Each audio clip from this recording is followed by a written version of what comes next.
بسم اللہ الرحمن الرحیم۔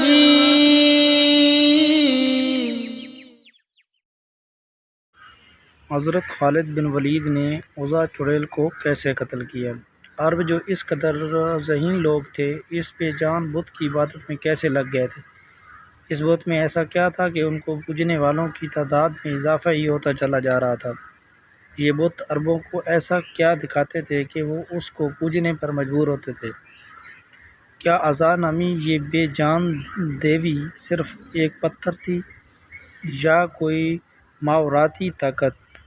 اس آرٹیکل میں ہم زمانہ جاہلیت میں عربوں کے عظیم بت عزا کی تاریخ اور انجام کو جانیں گے۔ عرب قوم حضرت اسماعیل علیہ السلام کی نسل سے تعلق رکھتے تھے۔ یہ لوگ پہلے توحید پرست تھے اور دین ابراہیمی پر تھے، لیکن پھر ابلیس نے انہیں کفر و شرک اور بت پرستی میں مبتلا کر دیا۔ مشرکین عرب کے بہت سارے بت تھے، لیکن ان میں 3 بہت زیادہ اہمیت اور شہرت رکھتے تھے۔ ان کے نام لات، منات اور عزا تھے۔ لات، منات اور عزا کو عرب زمانہ جاہلیت سے ہی پوجتے آئے تھے۔ وہ ان کے آگے قربانی کرتے، ان سے منتیں مانگتے اور ان کا بڑا احترام کرتے تھے۔ عرب لات، منات اور عزا ان تینوں بتوں کو ہی مانتے تھے، لیکن ان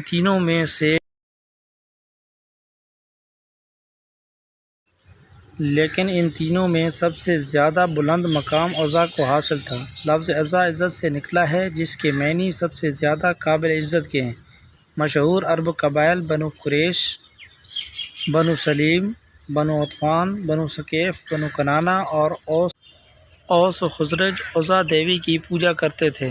مورخین نے لکھا کہ لات، منات اور عزا تینوں بہنیں ہیں، جبکہ بعض نے لکھا کہ لات اور منات بہنیں ہیں جبکہ عزا ان دونوں کی ماں ہے۔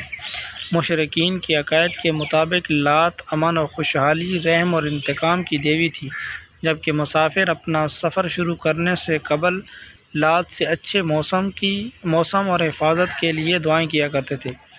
لات کے تمام بتوں میں دیکھا گیا ہے کہ اس کے ایک ہاتھ میں کھجور کی شاخ ہوتی ہے اور وہ ایک شیر پر سوار رہتی ہے، جسے عرب اسد اللات کہتے ہیں۔ منات کو قسمت، دولت، عزت اور موت کی دیوی مانا جاتا تھا، جبکہ عزا زمانہ جاہلیت کے عربوں کا ایک اہم بت تھا جو طائف کے نزدیک رکھا گیا تھا، اور قریش اس کو بہت زیادہ اہمیت دیتے تھے۔ قریش خانہ کعبہ کے گرد طواف کے دوران بھی ان بتوں کا نام لگا کر نعرہ لگایا کرتے تھے۔ دراصل لات، منات اور عزا کے 3 بت خانہ کعبہ میں بھی رکھے ہوئے تھے، لیکن یہ صرف علامتی بت۔ اصل بت جن کے مندر بنے ہوئے تھے وہ ذات ارق کے علاقے میں تھے، جہاں عرب کے دور دراز کے علاقوں کے لوگ آ کر ان کی پوجا کیا کرتے تھے اور ان پر چڑھاوے چڑھایا کرتے تھے۔ ان بتوں کے سامنے قربانی گاہیں بھی تھیں جہاں جانوروں کو ذبح کیا جاتا تھا۔ عرب یہ مانتے تھے کہ یہ دیویاں نعوذ باللہ اللہ کی بیٹیاں ہیں، استغفر اللہ۔ عربوں کے نزدیک عزا عزت، حفاظت، افزائش، نسل، حسن، جذبات اور محبت کی دیوی تھی۔ دراصل ان بتوں کے ساتھ 3 شیطانی چڑیلیں منسلک تھیں۔ دراصل یہ شیطان عورتیں ہوتی ہیں، یعنی کہ مادہ شیطان۔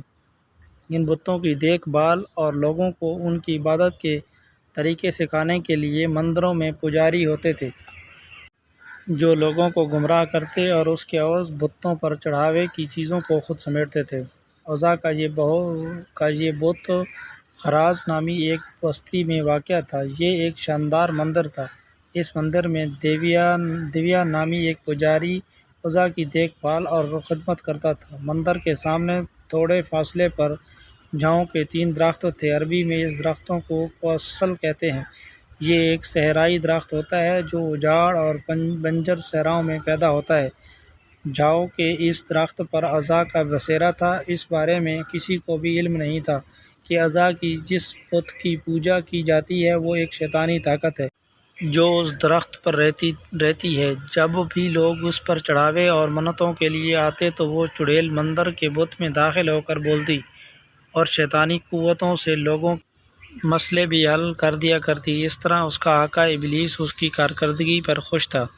جب اللہ نے آخری نبی حضرت محمد صلی اللہ علیہ وسلم کو مبعوث فرمایا اور آپ نے اللہ کی مدد سے مکہ فتح کیا تو کچھ دنوں بعد بتوں کی شامت آ گئی۔ خانہ کعبہ میں رکھے ہوئے بت توڑے جانے کے بعد سچے رب کا نور چمکنے لگا، اور خانہ کعبہ سے بتوں کو ہٹانے کے بعد مختلف دیہاتوں اور بستیوں میں بنے ہوئے مندروں کی باری آ گئی۔ نبی کریم صلی اللہ علیہ وسلم نے ہر چھوٹے اور بڑے بت کو توڑنے کا حکم دے دیا۔ چند مورخین کا کہنا ہے کہ فتح مکہ کے موقع پر منات کے بتوں میں ایک بت کو بہت رازداری کے ساتھ عرب سے نکال کر زمین ہند کی جانب روانہ کر دیا، اور وہ موجودہ ہندوستان کے گجرات میں پہنچا دیا گیا، جہاں اس بت کو ایک مندر میں منتقل کر دیا گیا جسے سومناتھ مندر کے نام سے جانا جاتا ہے۔ سلطان محمود غزنوی رحمۃ اللہ علیہ نے 450 سالوں کے بعد ہندوستان پر حملہ کر کے اس بت کو توڑ دیا تھا۔ جب مکہ کے تمام بت توڑے جا چکے تو 25 رمضان کو نبی پاک صلی اللہ علیہ وسلم نے حضرت خالد بن ولید رضی اللہ تعالیٰ عنہ کو بلایا۔ انسانی تاریخ کا سب سے قابل ترین جرنیل حضرت خالد بن ولید رضی اللہ تعالیٰ عنہ کو عزا کی تباہی کا مشن سونپا گیا۔ آپ صلی اللہ علیہ وسلم نے حضرت خالد بن ولید کو حکم دیا کہ وہ عزا کے مندر کے قریب 3 جاؤ کے درختوں میں سے ایک کو جا کر کاٹ دے۔ لہٰذا آپ حکم کی تعمیل کرتے ہوئے ہراز بستی میں پہنچے۔ حضرت خالد بن ولید رضی اللہ تعالیٰ عنہ تیسرے درخت کے قریب اسے کاٹنے کی نیت سے پہنچے تو اچانک عزا نامی چڑیل آپ کے سامنے حاضر ہو گئی۔ وہ ایک خوفناک صورت والی برہنہ عورت تھی۔ وہ شعلے برستی آنکھوں سے حضرت خالد بن ولید کو گھورنے لگی۔ اچانک مندر کا پجاری بلند آواز سے پکار کر بولا، عزا، خالد کو قتل کر دے۔ اگر تو نے خالد کو قتل نہ کیا تو آج تو ذلیل و رسوا ہو جائے گی۔ عزا حضرت خالد کی جانب بڑھی۔ آپ نے تلوار نکالی اور اللہ کا نام لے کر عزا پر حملہ کر دیا۔ پہلے ہی وار میں عزا کا سر تن سے جدا ہو گیا۔ اس کے زمین پر گرتے ہی اس کا جسم جلنے لگا۔ تھوڑی دیر بعد آپ کے سامنے ایک کوئلہ کا ڈھیر موجود تھا۔ حضرت خالد بن ولید رضی اللہ تعالیٰ عنہ نے عزا کو قتل کرنے کے بعد اس کے بت کو بھی ٹکڑے ٹکڑے کر دیا۔ پھر اس کے بعد مندر کے پجاری کو بھی قتل کر کے واپس روانہ ہوئے۔ آپ نے واپس آ کر ساگرہ واقعہ آخری نبی حضرت محمد صلی اللہ علیہ وسلم کو سنایا۔ اس پر آپ صلی اللہ علیہ وسلم نے فرمایا، یہ عزا تھی، اب یہ ہمیشہ کے لیے ختم ہو گئی ہے، اس کی دوبارہ اب پوجا نہیں ہوگی، اور اس طرح صدیوں تک پوجے جانے والی یہ شیطانی طاقت کا خاتمہ نبی پاک صلی اللہ علیہ وسلم کے حکم سے سیف اللہ حضرت خالد بن ولید رضی اللہ تعالیٰ عنہ کے ہاتھوں سے ہوا۔